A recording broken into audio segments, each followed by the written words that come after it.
L'égalité au travail. On est tous égaux. Ah oui, ça c'est le sens du service public quand même, c'est aussi pour ça qu'on est là.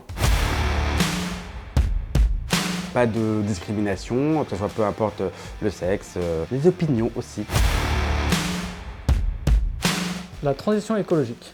On l'applique dans l'aménagement des espaces publics. Ça se traduit par les économies d'énergie dans l'éclairage public, dans la gestion des eaux pluviales, dans la végétalisation pour lutter contre les îlots de chaleur. On travaille par exemple sur du matériel reconditionné. On est compétent sur le code de l'environnement. Savoir rouler à l'école pour que plus tard ce soit un moyen de locomotion dit locomotion douce. Les conditions de travail. Pour moi, c'est un bon équilibre entre la vie pro et la vie personnelle, notamment autour du télétravail. Pour moi, c'est important de travailler avec le bon matériel et d'être en nombre sur le terrain. De mieux en mieux. On a des radios qui sont aussi géolocalisées. Ça permet de pouvoir venir au travail avec le sourire. Moi, je trouve qu'elles sont vraiment très bonnes ici. L'éthique et la déontologie dans n'importe quelle activité, de pouvoir avoir cette entrée-là. C'est de ne pas accepter un cadeau, par exemple d'un fournisseur, pour ne pas biaiser la relation. On représente la ville.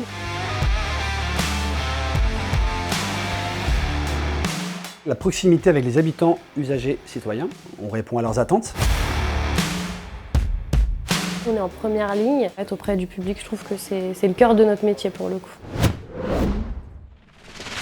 Au final, c'est ça notre objectif. Et je trouve que c'est un vrai ADN du service public nantais et métropolitain.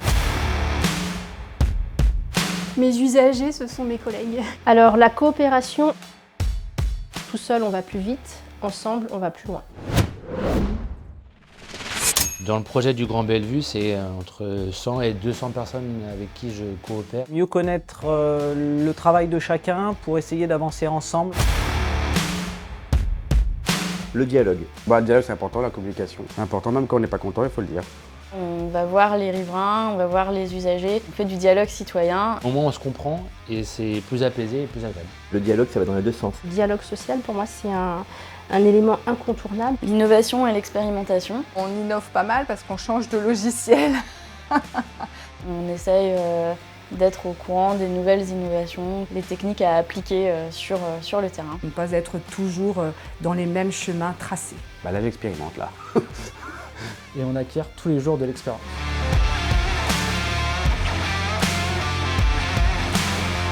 Les ressources humaines. Optimiser l'offre aux agents.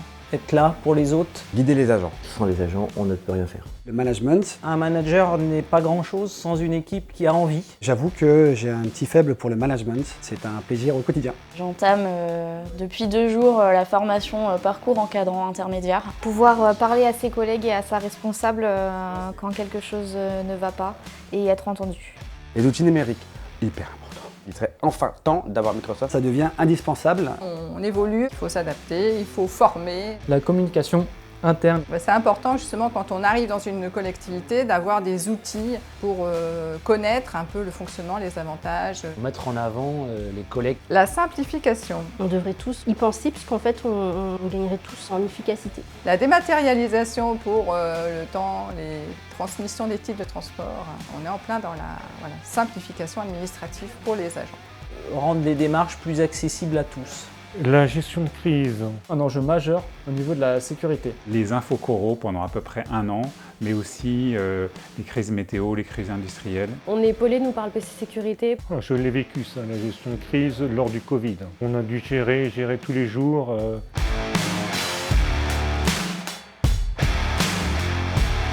Une fierté professionnelle à partager. De pouvoir aider, écouter les administrés. On est la porte d'entrée des agents. Les métiers d'accueil sont mieux valorisés, pas seulement pour dire bonjour et répondre au téléphone. On peut avancer sur des sujets même sensibles. Auprès des usagers au quotidien et de voir leur sourire. Les riverains profitent des espaces publics qu'on a réaménagés pour eux. Celle de savoir que chaque jour, chaque matin, les agents sont là pour ouvrir et faire tourner le service public.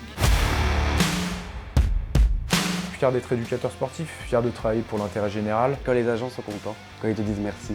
Exercer sur des métiers qui ont du sens. J'ai la chance d'être huissier protocolaire. C'est rare et c'est unique. C'est quand je recrute le bon profil et que plusieurs mois plus tard, j'entends dire qu'effectivement ça se passe très bien. Avoir la confiance des parents tout au long de l'année.